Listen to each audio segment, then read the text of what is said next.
seen and never expected to see footage like that. And least of all did I expect to see it on film that, or tape that had been exposed by the government in a NASA mission.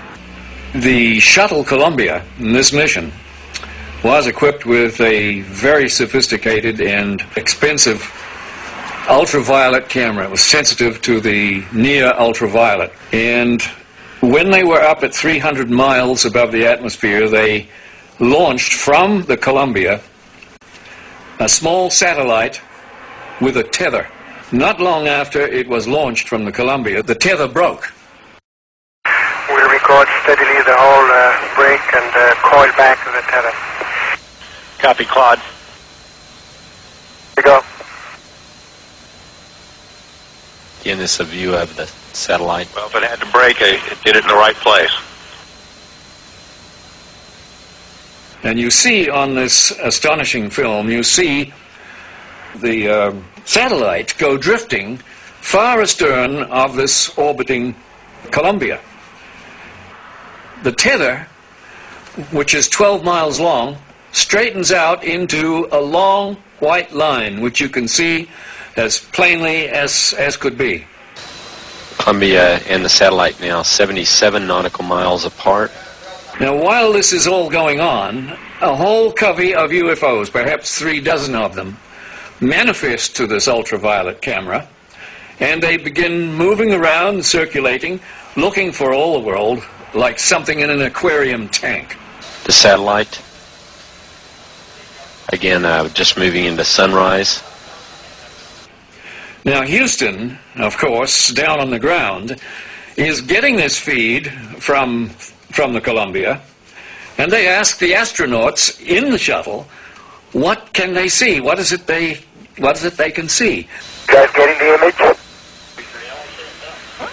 Franklin, we see a long line, a couple of star-like things, and a lot of things swimming in the foreground. Can you describe what you're seeing? Well, the long line is a tether, and there's a little bit of debris that kind of flies with us. It is like a brilliant white bar. It looks like a neon sign, and it's 12 miles long. Now, what this does is give you a sort of cosmic ruler by which you can get an idea and an estimate of the diameter of the UFOs that are flitting around down there.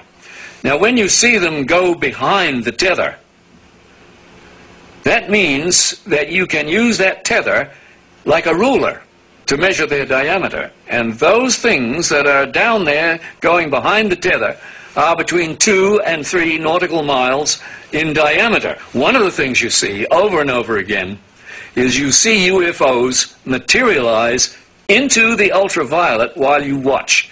You see them come from out of nowhere to the point where they are returning a response to the camera.